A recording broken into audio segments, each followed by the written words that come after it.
আসসালামু আলাইকুম। আমি এখন বানাবো দারুণ মজার একটা খাবার। এইটা হচ্ছে দই চানা চাট। তৈরি করা খুবই সহজ, কিন্তু খাইতে যে কী মজা একবার বানালেই বুঝবেন। বিশেষ করে যারা চটপটি পছন্দ করেন তাদের তো অবশ্যই পছন্দ হবে। তো আসেন দেখি শুরু করা যাক। আমি এখানে 1 কাপ ডাবলি নিয়ে নিছি। এগুলোকে আমি ভালো মতো ধুয়ে সারা রাত যথেষ্ট পানি দিয়ে ভিজায় রাখবো, সকাল পর্যন্ত যাতে ভালো মতো ফুলে যাইতে পারে। সারা রাত ভিজায় রাখার পরে ডাবলিগুলো বেশ ফুলে গেছে। এগুলোকে আমি ধুয়ে নিলাম ভালো মতো।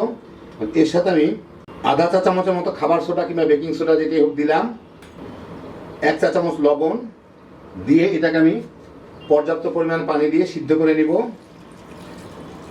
পানিটা দিব এর উপরে যাতে 1.5 ইঞ্চির মতো, মানে 1 কড়ার মতো উপরে থাকে আর কি। কারণ এটাকে আমি বলকে আসার পরে একদম কম জালে রেখে সিদ্ধ করে নিব। প্রথমে বলকে নিয়ে আসবো হাই ফ্লেমে, তারপরে কম জালে রেখে সিদ্ধ করে নিব। ভালো মতো ফুটে উঠছে। এখন আমি চুলার জালটাকে একদম কমায় এটাকে সিদ্ধ করে নিব। এই মিনিট 10 মতো জাল দিয়ে ডাবলিগুলো সিদ্ধ হয়ে গেলেই আমি চুলাটাকে বন্ধ করে দিব। এর মধ্যে যেটুকু পানি আছে সেটুকু পানি কিন্তু ডাবলিগুলো এমনি নিজে থেকেই চুষে নিবে।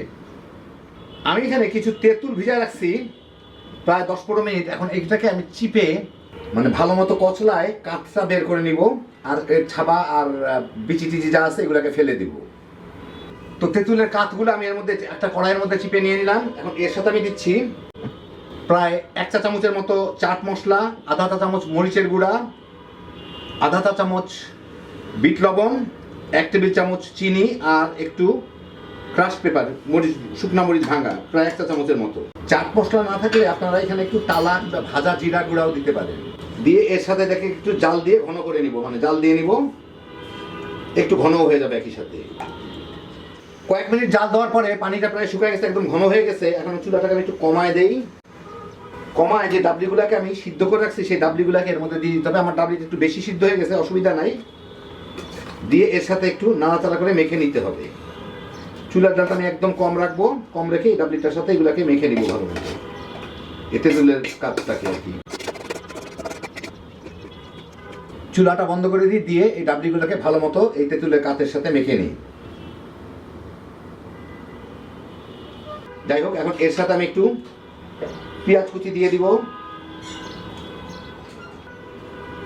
একটু পুদিনা পাতা কুচি, একটু ধনিয়া পাতা কুচি, আর একটু কাঁচা মরিচের কুচি।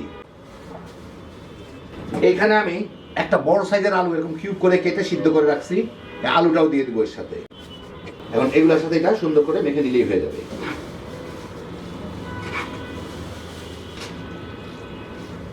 ভালো মতো মেখে দিলাম। এটা একটু অন্যভাবে পরিবেশন করতে হয়, সেটা পরিবেশন করে আপনাদের আমি দেখাচ্ছি। এখন পরিবেশনের জন্য একটা মতো আমি এগুলোকে নিয়ে নিব।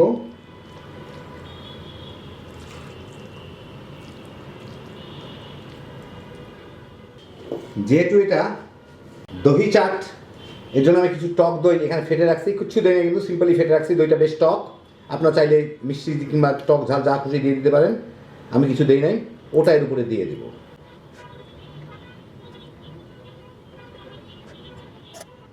একটু পেঁয়াজ কুচি দিয়ে দিব,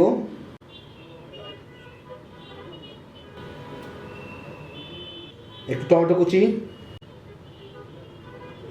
কাঁচামরিচ কুচি, একটু ধনিয়া পাতা কুচি, পুদিনা পাতা কুচি, যা আছে সব কুচি কুচি। আর এর উপরে দিতে হবে একটু ঝুরি ভাজা, চানাচুর ভাজা, যে যা ভাজা বানান সেই ধরনের ভাজা।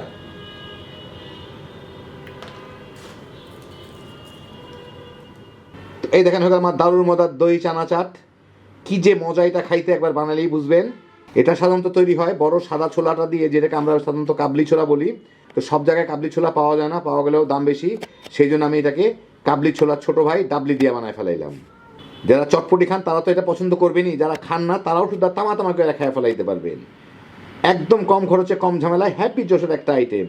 আল্লাহ আপনাদের সবাইকে ভালো রাখুন, সুস্থ রাখুন, নিরাপদে রাখুন। ইনশাআল্লাহ বেঁচে থাকলে আবার দেখা হবে। ফি আমানিল্লাহ।